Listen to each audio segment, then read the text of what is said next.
Hello student, success coaching classes में आपका स्वागत है। तो आज हम लोग डिस्कस करने वाले हैं क्लास 10th का साइंस का जो आपका एग्ज़ाम होने वाला है 20 फरवरी को।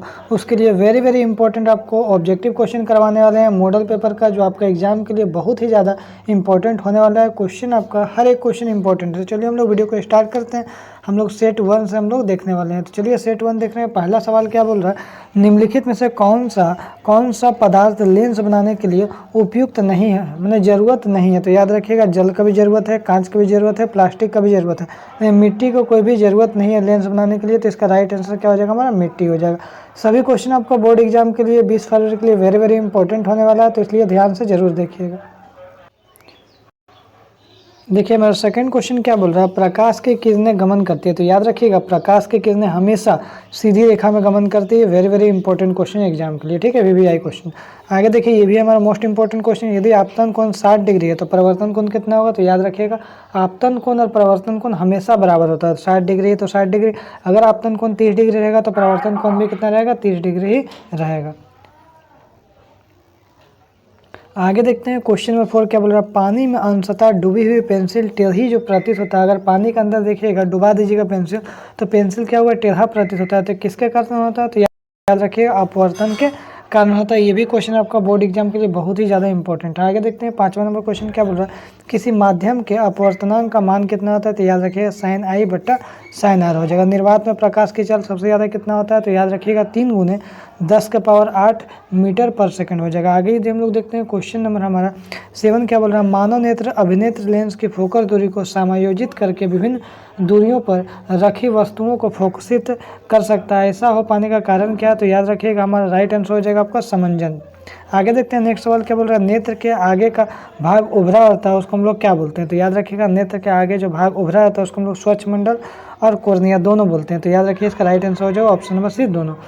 आगे देखते हैं, बोला नेत्र गोलक के लंबा हो जाने से कौन सा दृष्टि दोष होता है। तो नेत्र गोलक के अगर लंबा हो जाएगा तो याद रखिएगा हमारा निकट दृष्टि दोष हो जाएगा। लेकिन अगर हमारा बोलेगा जो छोटा हो जाएगा, तो छोटा हो जाएगा तो क्या होगा, दीर्घ दृष्टि दोष, यानी हम लोग दूर दृष्टि दोष हम लोग बोलेंगे। आगे देखते हैं क्वेश्चन में 10 क्या बोल रहा है, जो अवतल लेंस द्वारा किस दृष्टि दोष को दूर किया जाता है। तो याद रखिएगा, अवतल लेंस बोला तो 4 अक्षर का, तो याद रखिएगा निकट दृष्टि दोष हो जाएगा। हमारा ऑप्शन नंबर क्या हो जाएगा, ए हो जाएगा।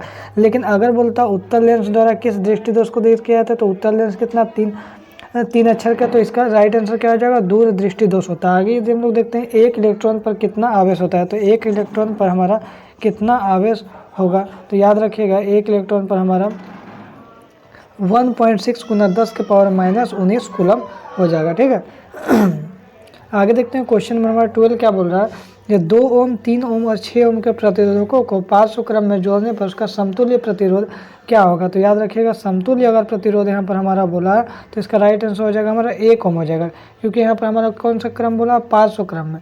पार्श्व क्रम क्या होता है, 1/RS बराबर क्या होता है, 1/R1 और 1/R2 और 1/R3 में क्या करना है, आपको सभी हमको इंक्लूड कर देना है। क्या करना है, 1/2 हो जाएगा। जैसे हम लोग क्या करेंगे, इसको 1/2 करेंगे।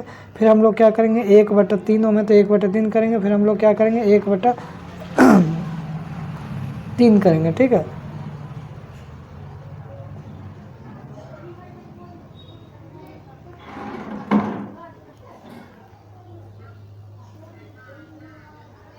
एक बटा हम लोग क्या करेंगे, 6 करेंगे। क्लियर है, तो हो जाएगा उसका सभी का अगर एलसीएम लीजिएगा तो हमारा कितना हो जाएगा, एलसीएम लीजिएगा तो 6 हो जाएगा। तो 2 3 6, 3 एकम 3 हो जाएगा। फिर 3 का टर्न में 6 कितना हो जाएगा, 2 बार में आएगा। 6 एकम 6 1 बार में आएगा, तो कितना हो जाएगा, 6/6 हो जाएगा। तो इसका कितना आ जाएगा, 1 ओम आ जाएगा, ठीक है। कितना आ जाएगा आंसर, 1 ओम आ जाएगा। तो इसका राइट आंसर क्या हो जाएगा, हमारा 1 ओम हो जाएगा। लेकिन अगर हम लोग को पार्श्व क्रम में जोड़ने की जगह हम लोग क्या बोलते हैं, श्रेणी क्रम में जोड़िए। तो श्रेणी क्रम के लिए फॉर्मूला क्या है, R1 + R2 और +R3, मतलब तीनों ओम को जोड़ेंगे तो 2 3 5 5 6 11 कितना हो जाता है, 11 ओम हो जाता है, ठीक है। आगे यदि हम लोग देखते हैं क्वेश्चन नंबर हमारा 13 क्या बोल रहा है, फ्यूज को विद्युत युक्ति के साथ किस क्रम में जोड़ा जाता है। तो याद रखिएगा, फ्यूज को किस क्रम में जोड़ा जाता है। तो याद रखिएगा, श्रेणी क्रम में जोड़ा जाता है। आगे यदि हम लोग देखते हैं क्वेश्चन नंबर 14 क्या बोल रहा है, अभिक्रिया 2NO + C, यहाँ 2N + CO में किसका उपचयित हो रहा है। तो याद रखिएगा, यहाँ पर क्या हो रहा है, यहाँ पर देखिएगा, अगर यहाँ पर C से क्या हो रहा है, CO हो रहा है। क्या हो रहा है, C से CO। मतलब यहाँ ऑक्सीजन क्या हो रहा है, जुट रहा है, किसमें जुट रहा है आपको, कार्बन में। तो सी का क्या हो रहा है, उपचयन हो रहा है। ऑप्शन नंबर हमारा क्या हो जाएगा, ए हो जाएगा। आगे यदि हम लोग देखते हैं 15 क्या बोल रहा है, बुझा हुआ चूना का रासायनिक सूत्र, वेरी वेरी इंपॉर्टेंट क्वेश्चन, तो याद रखिएगा सी ए होल OH2 हो जाएगा। आगे देखें निम्नलिखित में से कौन सा संचालन का उदाहरण है, तो लोहे की वस्तु में जंग लगना ये भी है, चांदी का काला होना ये भी है, तांबे का हरा हो जाना ये भी है। तो हमारा क्या हो जाएगा, उपयुक्त सभी हो जाएगा। आगे देखते हैं यहाँ पर क्या होगा, गंध सूचक होगा। गंध सूचक का एग्जाम्पल क्या है, तो याद रखिएगा वेनिला, लौंग का तेल, प्याज, उपयुक्त सभी। तो यहाँ उपयुक्त सभी हो जाएगा। ठीक है, आगे यदि हम लोग देखते हैं सोडियम लवण का परिवार क्या है तो देखिए यहाँ भी Na है और यहाँ भी Na है, तो इसका राइट आंसर ये भी हो जाएगा, ऑप्शन नंबर सी हो जाएगा। इनमें से कौन सा कथन असत्य मतलब गलत कथन है, टमाटर में ऑक्जेलिक अम्ल पाया जाता है, तो ये हमारा बिल्कुल राइट आंसर है। ये हमारा क्या बोलो, इमली में साइट्रिक अम्ल पाया जाता है, तो बिल्कुल इमली में कोई भी साइट्रिक अम्ल नहीं पाया जाता है। क्या पाया जाता है, टार्ट्रिक अम्ल पाया जाता है। तो ये हमारा ऑप्शन नंबर बी जो है वो गलत कथन है, ऑप्शन नंबर बी हमारा राइट आंसर हो जाएगा। ठीक है, आगे यदि हम लोग देखते हैं क्वेश्चन नंबर 20 क्या बोल रहा है। क्वेश्चन नंबर 20 यहाँ पर क्या बोल रहा है, एंटासिड का उदाहरण क्या है, तो मिल्क और मैग्नीशिया भी हो जाएगा, बेकिंग पाउडर भी हो जाएगा, तो यहाँ सी उपयुक्त सभी हो जाएगा। आगे देखते हैं कौन सा धातु उष्मा का कुचालक है, तो कौन सा धातु हमारा उष्मा का कुचालक है, तो याद रखिएगा हमारा यहाँ पर देखिए यहाँ पर क्या हो जाएगा आपका 21 का लेड भी हो जाएगा और मरकरी भी हो जाएगा। इसका राइट आंसर हो जाएगा इनमें से दोनों हो जाएगा, ऑप्शन नंबर सी। आगे यदि हम लोग देखते हैं क्वेश्चन नंबर 22 क्या बोला, निम्नलिखित में से कौन सा कथन असत्य है, तो असत्य कथन देखिए आयोडीन चमकीला धातु है, बिल्कुल है।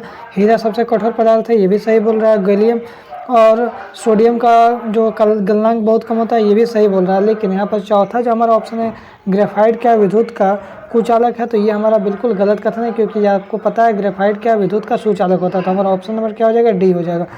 आगे देखते हैं क्वेश्चन नंबर 23 क्या बोला, इनमें से कौन सा संबंध अधिक अभिक्रियाशील धातु है, तो अधिक अभिक्रियाशील जो धातु है सबसे ज़्यादा कौन सा हो जाएगा, तो याद रखिएगा पोटेशियम हो जाएगा। उसके बाद क्या होता है, सोडियम। तो सबसे ज़्यादा पूछा तो पोटेशियम।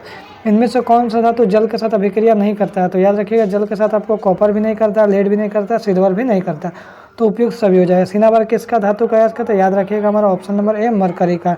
आगे देखते हैं क्वेश्चन नंबर 26 क्या बोल रहा है, निम्नलिखित में से कौन सा ऑक्सीकारक का उदाहरण है, तो याद रखिएगा हमारा ऑक्सीकारक का उदाहरण क्या हो जाएगा, क्षारीय आपका पोटेशियम पैरामैग्नेट भी हो जाएगा, अम्लीकृत पोटेशियम डाइक्रोमेट भी हो जाएगा। तो हमारा ऑप्शन नंबर क्या हो जाएगा, सी हो जाएगा, उपयुक्त सभी हो जाएगा। 27 अगर हम लोग देखते हैं 27 में हमारा क्या मैग्नीशियम किसमें पाया जाता है, तो याद रखिएगा क्लोरोफिल में पाया जाता है। वृक्क का संबंध किस तंत्र से, तो याद रखिएगा उत्सर्जन तंत्र से होता है वृक्क का संबंध। पौधों में भोजन के स्थानांतरण के लिए कौन जिम्मेदार है, तो याद रखिएगा हमारा फ्लोएम हो जाएगा। अगर यहाँ जल का बात करेगा तो हमारा क्या हो जाएगा, जाइलम हो जाता है, जल का स्थानांतरण के लिए बोलता है। आगे देखिए 30 क्या बोला, थायरोक्सिन के स्रावन के लिए कौन सा तत्व आवश्यक है, तो याद रखिएगा आयोडीन है।